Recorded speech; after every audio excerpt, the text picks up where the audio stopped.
We got to talk a little Cavs before we bring Ross Tucker onto the show. Our Cavs discussion today is brought to us by a Home Builders Association. Gift big with a Home for the Holidays raffle. You have a chance to win a beautiful new custom home or a cash prize this holiday season and help make wishes come true for Make-A-Wish kids with critical illnesses. Raffle proceeds benefit Make-A-Wish OKI, which has granted over 22,000 wishes to children facing critical illnesses all across Ohio, Kentucky, and Indiana since 1983. This year's house is a custom-built ranch by Petros Homes with 3 bedrooms, 2.5 baths, and a 3-car garage. Just visit homefortheholidays.org to buy your tickets. That's homefortheholidays.org. Terms and conditions apply. The winner gets announced on December 24th. Good luck. Guys, the Cavs practiced yesterday, an actual legitimate practice for the first time in over a month.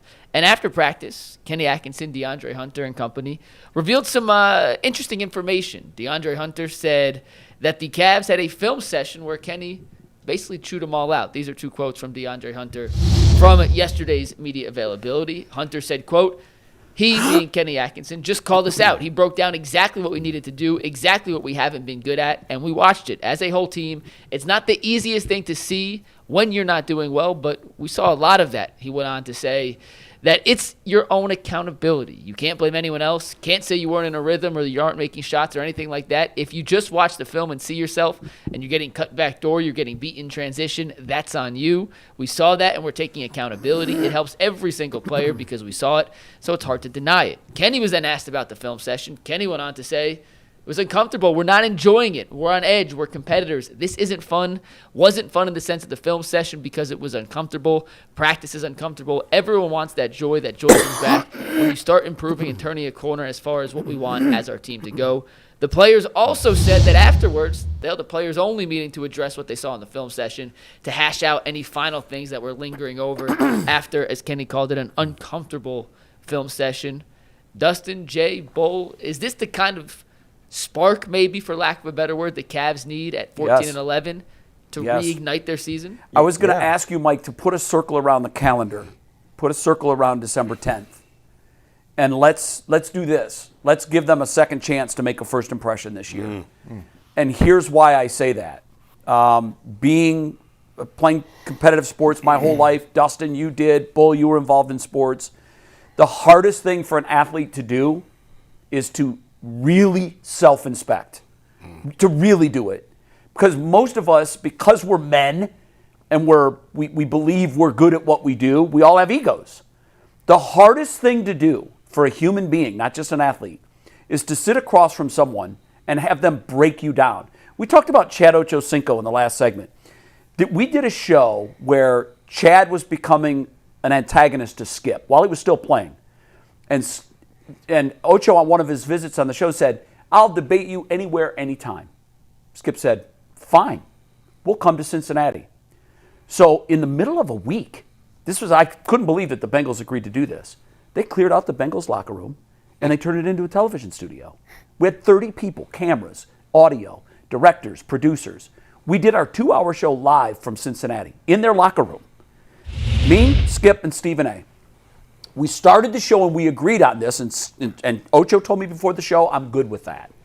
Skip wanted to start, and he said, my opening salvo is going to be 10 minutes. It's going to be it's going to be critical and an examination of Ocho. And he sat across from Ochocinco and for 10 minutes said the most abusive, reckless, corrosive comments that I've ever heard another human being say to another man's face. You're selfish. You're all about you. You don't care about anything but you. This went on for 10 minutes.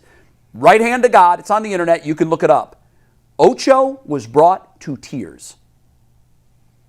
After the show, now we did regroup. In the commercial break, we kind of went off to the side without Skip and said, bro, this is your standing 8 count. You got to come back. Right. You've got to come back from this. And he did the rest of the show. And when we were all done in the post-mortem, he said, I've never had anyone talk to me like that. Ever.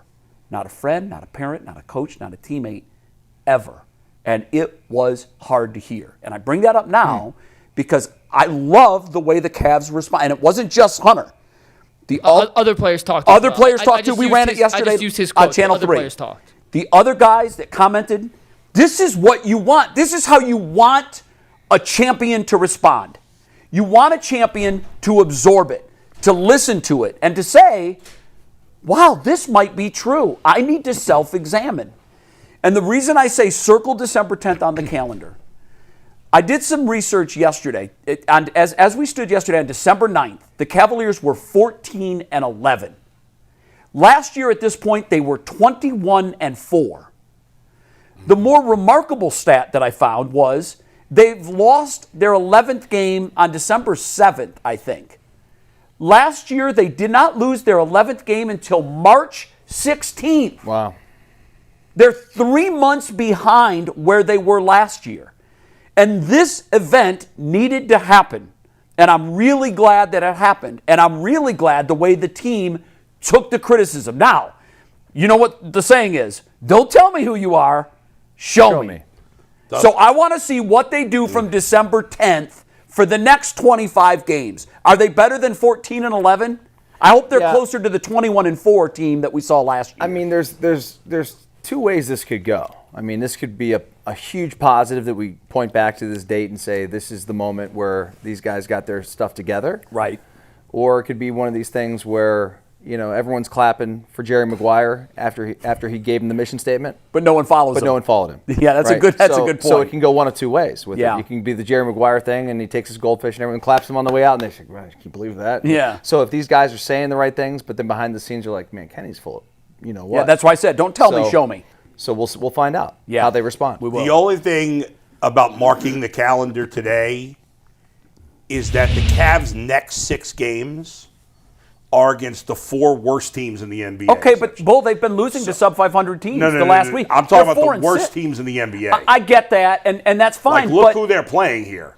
Bull, they've lost to terrible teams in the last 10 games. They haven't lost to teams like this. They're 4-6 over the last 10, and Mike, you can correct me if I'm wrong. I think 3 or 4 of those losses are to teams with sub-500 records. Mike, this is a different level, is it not? Yeah, I mean, it is. Well, you're right. These are horrible teams that they better boat race. I mean, and maybe Kenny did this strategically. And the game that's not on that list right after that is New Orleans. So Washington and New Orleans, who they play 2 of the next 6, are the 2 worst teams. They should beat with their subs. Mm-hmm. Charlotte's probably what, the 3rd or 4th worst team in the NBA, Mike? They've been playing better lately, but they're not good. No, well, not and good. Chicago, who got off to a good start, has lost 7 in a row. Right, so but Bull, I give Kenny Atkinson credit. There's method to his madness. You're not going to give a speech like that before you play 4 great teams. I hear you, but even if they go 6-0 in these games, it doesn't matter anything. This is why I said circle the calendar. Yeah, and let's circle back after the next 25 games. Fine, that's fine. Yeah, I hear you. Because last year, in the first 25 games, they were 21-4. Right. This year, they're 14-11. Well, and this 6-game stretch gives them a chance to ramp up for the good teams that are coming after. And you know what? That's good for them. Let them get fat on bad competition. Yeah. It's good for the confidence. And what I love about this is they can now go out and put to the test what Kenny showed them was their deficiencies. Yeah. And they're going to win, and they're going to look good, but they're also going to say, Coach was right. Yeah, well, the coach was absolutely right. He was look at the polar opposites.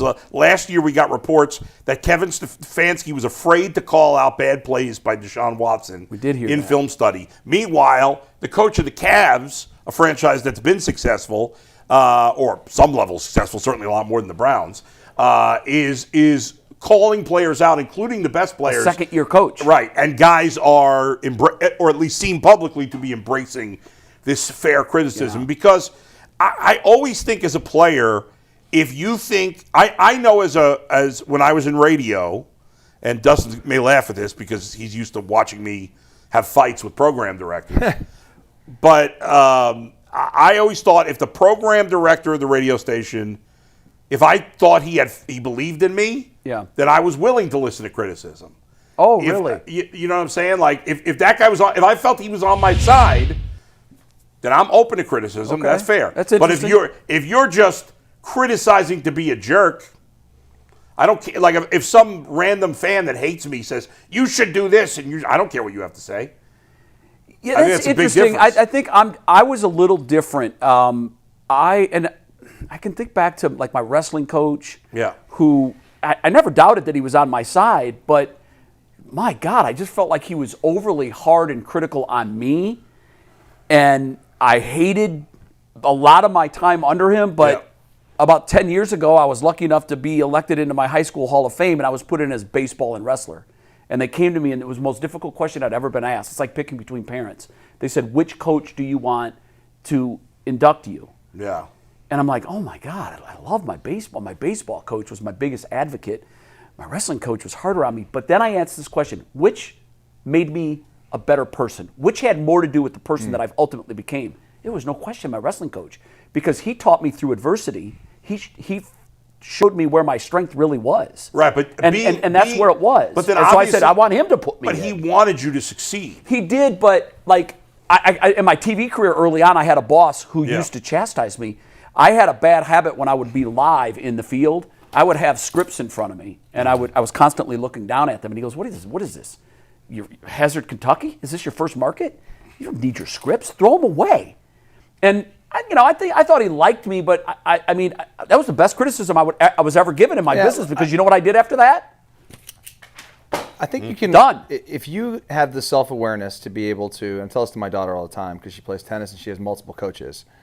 If you have the ability to learn something doesn't have to be everything they say. You don't have to take it all, but if you try to gain something out of it, like even if you have a boss who's a total d-bag, and they give you a ton of criticism, like I still try to like sift through it. Right. And take something. Is there something there? Yeah. Yeah. Because I do need to look in the mirror and have some self-evaluation. I think we all do. Yeah. And I think, Mike, the best thing about this is we've commented on this group's personality collectively. They're good guys, right? They're not, we don't have divas. We don't have any troublemakers. We don't have any eyes.